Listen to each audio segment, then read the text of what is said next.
Welcome, everyone. Happy to see you. This is the next episode of Authors Bantering. I'm Josh Bresslin. That's Ian M. Rogers.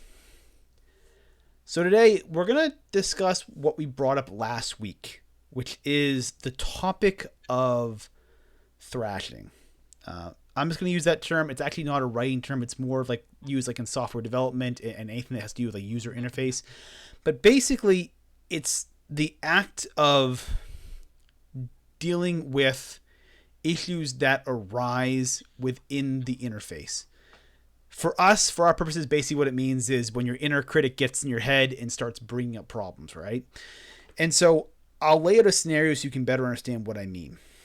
Say you're getting ready to send off a short story to a lit mag, right? And the day you're gonna do it, you start reading through and you start noticing, oh man, that opening sentence, that's not very good. No, I gotta fix that. And oh, this paragraph, I gotta rework that. And oh god, these characters, I didn't really express the theme very well. And oh my god, this ending, I gotta rework this, right? And you spend an extra day, an extra week, an extra month, right? And before you know it, you're always continuously tinkering with these stories. That's thrashing. It's finding problems that are within your story and tinkering with them and really trying to hammer out the issues that arise. Now, this is not necessarily a bad thing at all. You want to fix these issues. But as a writer, what happens is we have these problems of thrashing, dealing with our inner critic at the end of our projects. So often this occurs at the end, right? We get into the project and we spend so much time, invest so much time to our work, and then these issues start to come up for us. And so if you ever like figure out why basically like our lower brain in humans basically has like a lot of this deep insecurity, and so what happens is as we get closer, these sort of subconscious fears come up, right? We worry someone else is going to read our work, right? We worry, oh, this is not a viable thing, and it manifests in different ways. Things like, oh my god, I wrote a sex scene, my parents still lie, they may read it one day. Oh my god, I might get interviewed for this thing here, and I might look like dumb, right? Someone from high school might read my book and think it's completely terrible and make fun of me and send me a thing on Facebook, right? It's all of your insecurities. It's this inner critic that we all deal with. And so I want to talk today about how to deal with that and the sort of the consequences of not doing that, right? As I said, right, the consequences, and Ian, you can chime in here basically, but like when you deal with these problems very late in the project, what happens basically is you just end up in a state of never sending work off, right? Which is where most writers are. Most people still sit on the keyboard will never send a story off ever, right? They never finish it. They get halfway through and something comes up and they never finish it. They don't have this sort of internal deadline, this internal motivator to get their stories out there. And so I don't know about you, Ian, your experience, Ian, but I'm sure you've kind of gone through the same thing before. Well, I have. I go through it in a different way, and Okay. I mean, I try to finish every project I start, whether I'm satisfied with it or not. It's the finishing is very important to me. Small projects, big projects. If I'm not finishing a project, or if I'm losing the urge to finish a project, that is to me is usually a very clear signal that project is not worth finishing. The core of Okay. it isn't there. There's something wrong. And again, usually this is this very small project. If I were to start a novel, my level of certainty that this novel is worth pursuing has got to be very, very high for me Okay. to even write a first line. But the kind of thrashing that you're describing, and again, it's interesting to hear another author talk about this, because I also have reservations, before I send something off, and I go to check it one more time, and I'll find little nitpicky things as well. But the nitpicking things that I tend to find are more at the sentence level, or like, oh, this dialogue needs to be Yep. deleted, or add an extra line here or something like that. Your examples were something like the characters aren't working, or this first line isn't very good, like Yeah. to me, which seemed like major components.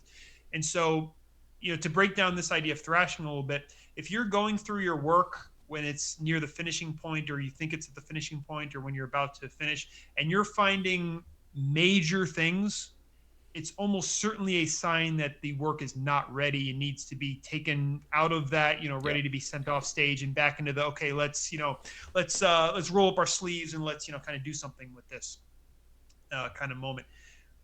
But if you're finding little nitpicky things, tweak this dialogue, delete a word here, change this, change that, that's in the grand scheme, that doesn't matter. Yeah. I'm a big nitpicker when I reach that final stage. And, for me, it's kind of a meticulous eye type thing, but these aren't substantial changes. And one thing I've been trying to do in recent years is when I catch myself, going after a lot of those things, but not finding any bigger things like the ones that you described, it's almost certainly a sign that the work really is ready.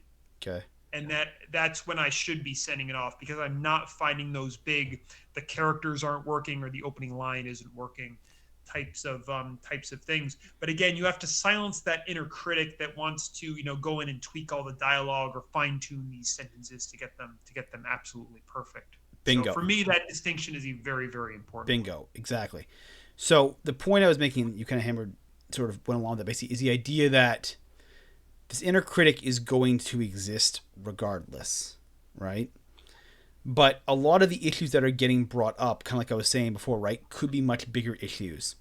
And so, tying into what we talked about last week with writer breaks, right? When it comes to your projects, the reason why you probably experience a lot of these problems is because you didn't put enough thrashing in at the beginning of your project. So yes, sentences will always need to be retweaked, right? At some point, though, I would still say send it off regardless, even if it's not, because you're never going to perfect it. Like you're still going to be kind of tinkering basically forever, and you're never going to see it, right? But overall, a lot of your bigger issues that you experience with your stories as it goes on are things that you should have addressed at the beginning, and it's not. I agree with that. And again, I don't want to brush past this this detail you put in, the idea that the sort of pre-project thrashing that you're talking about is a planning process. It's an intense mental process. It can be an outlining process. It can be a note-taking process. It can even be writing, the short story version or the flash version of what eventually becomes a novel. I think a lot of writers work that way. But it's some way of sort of mentally going over the substance of the project, the plot, the characters, the tone, narration, stylistic choices, and really mulling over what those would look like, either straight mentally or, with a pen and paper or typing up, an outline, or even, fantasy writers doing world building kind of thing, I think can often play into that as well. If you're, outlining a magic system, for example, for a novel. But it's a way of really getting involved in the story's world in a way that takes it from being a notion to an outline or a really fully fleshed out idea. And going through that and saying, well, what about this? What about this? What about this? When it's a notion, can really make that notion bigger. It can take that notion to the next level and really, really turn it into something. So in this sense, you're taking this thrashing idea, and instead of using it to limit your work or maybe let the inner critic go out of control, it helps you to develop a project because you're questioning, okay, what about this? What about this? What about this? And then coming up with answers to those questions to make the project bigger. Yes, exactly. So to deal with the inner critic and to deal with this problem, right? You need to start recognizing those questions earlier on, which is kind of what I've been trying to get to here, right? So a lot of us experience that as we go into the project, right? As you get into the project and halfway through, you start to realize, oh, the story, it doesn't have, these characters that are very relatable. I never really understood these characters to begin with. In fact, I didn't know what they were about. I didn't really know what theme I was going to discuss here. I didn't know. I've got, no minority characters, no female characters at all, right? That's going to look maybe bad when it comes time to query. It's, I didn't consider maybe this genre is kind of a dying genre, and I was trying to write towards it maybe a while ago, but it was already dying and I shouldn't have. It's all of these questions that are very crippling from this sort of inner critic that, as you go through the story, are very crippling, right? They sort of, and again, just to make the distinction, those are major things. They are like a dying genre. There's not much you can do about something that big. Adding more characters, especially like ones of substance, can be a really, really big choice. Bingo. And that can sometimes it's just too late with a work. to do it that way. I mean, I've known writers who have taken and completely taken apart novels and then rebuilt them almost from scratch because they needed to, address those fundamentals. But you can save a lot of time, energy, and stress by reflecting on those issues during this brainstorming thrashing stage Bingo. that we're talking about. I mean, something fundamental like this is a dying genre. Of course, genres can die in between, you starting page one and you being ready to send a project off. But you can save yourself a lot of headache by thinking about that before you start. You can. And the way to kind of avoid that, exactly right, is to deal with this early before you ever write, right? The cost to entry, like to thrash, the cost to entry basically to come up with these questions, there's no cost, right? If I before I started a project had considered more of these things before I began, I would not be dealing with really the situation that I'm in, right? You can ask all the same questions, right? Genre, characters, how do I know them? You can come up with character profiles, right? You can do entire outlines, right? You can ask all the bigger market questions. Is this marketable? Is an agent going to be interested? Does it have the things that they're looking for right now? You can ask those questions before you can begin, and then you can start dealing with it, right? Yes, no. And it's very easy to say, this project's not going to work. I'm not going to waste my time with it and saying no, right? It's not a killer. It's much more costly when you're 6 months in, a year and a half, and you start to experience these problems, right? Like you've already wasted so much time. It's a very, very, very large pitfall.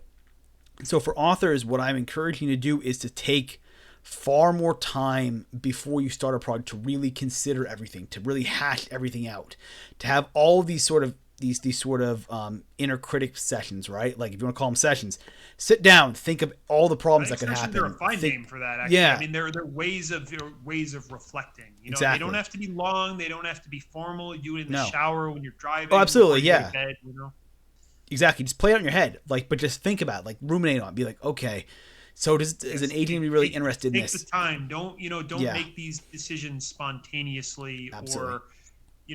Or again, I said this last week, but I never understood writers who get an idea and then immediately start writing that idea and just carry it out. A lot of the writers I've talked to have been like that. Those projects have lost steam. They were sort of it's like a sugar rush almost, where the inspiration strikes and you have to capture it, but the substance of the idea isn't quite there. Bingo. And that can be really, really hard. Again, some writers are able to do that, and I have nothing but respect for those writers, but I am certainly not one of them. I have to do this kind of session work that you've been talking about. I do want to add one really important caveat, actually, especially because some of the things you're getting at are issues of marketability, genre, what's going to be published, what's going to be picked up, and so on. One piece of advice that was really important to me and that I often give out to people is that your first book should be the book that you want to write. And I say that because when you're writing a first book, a first big project, you are dipping your feet in and you are really figuring out how this works. Big projects are not the same as little projects. They're a completely different animal. And your first one, there's so much that you have to be figuring out and understanding about what works on the page and what doesn't, and what kind of writer you are, and there's new skills that you need to develop. If you're throwing things like what's going to be marketable for an agent, or what do I think is going to sell, or what do I think is going to get picked up, from a limited debut author point of view, where you may or may not even understand the market that well, that's going to interfere with this process of figuring out the actual writing. It's going to be this extra kind of worry, and it's going to maybe affect your writing in ways that aren't going to be natural or healthy or conducive to making you an actual better writer. So I would say, again, on that notion, if you're a first-time novelist and you're finding yourself bothered by this ideas of, okay, what's going to sell, what's my genre, how does this fit in kind of stuff, again, put all those on the shelf and just write for you. Finish the book, and I guarantee you will be a better writer because of it. Maybe it sells, maybe it gets picked up, maybe it doesn't, maybe it becomes a drawer novel, maybe you self-publish it, maybe you can rework it in the future, whatever. But writing that first novel for you and not for the market or for whatever is going to make you a better writer when it comes time to write the second book. I absolutely guarantee it. See, this is where we might disagree a little bit. Okay, I like this No, because again, because I want to because hear you again. Don't take my word as yeah, yeah, gospel. yeah. I want No, to hear because your viewpoint on this. yeah, because I agree with that to a degree, right? You should not necessarily write to it. You should write what you want. But in that case, you better like during that thrashing stage, right? When you the inner critic comes up, address that. Be like, listen, if I don't find somebody, I'll be happy I wrote this novel. Like I will be. I believe in this novel enough that if nothing comes out, like if I never can find anyone to publish it, right? I'll be happy that at least I got it out of my head. At least I put it down on paper. And if you're okay with that, awesome, right? That's addressing it.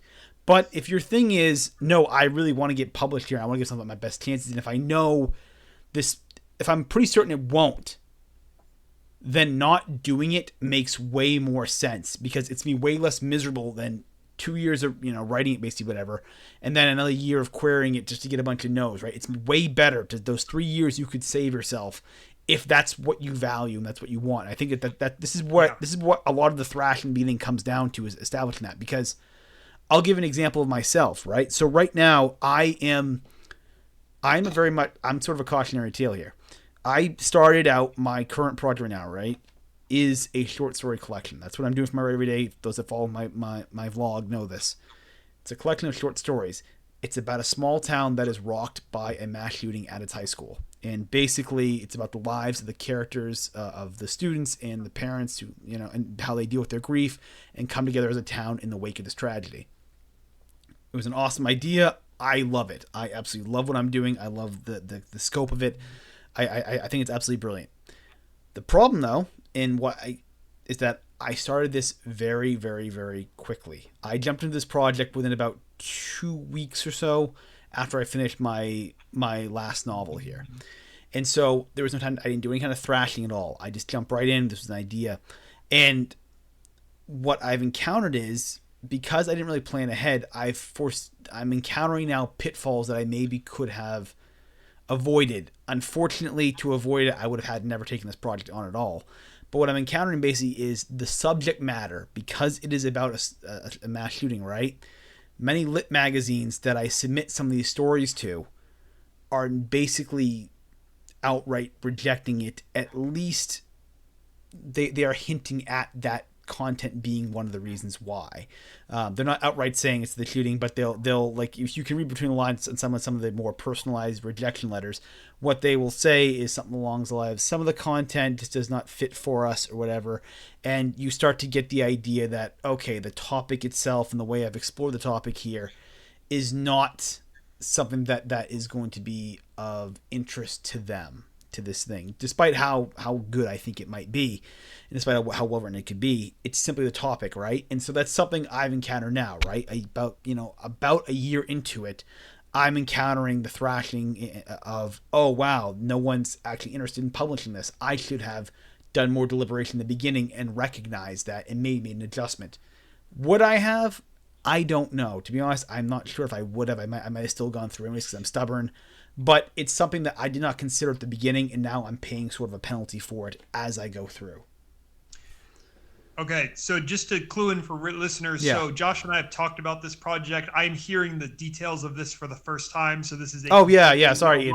live and unscripted response. But one, I think that everything you are saying is making total sense and is really tying with this idea of, okay, had you done more thrashing in the beginning and really thought some of this through, maybe you would have either one embarked on a different project, or Yep. two, set the project differently up from the get-go.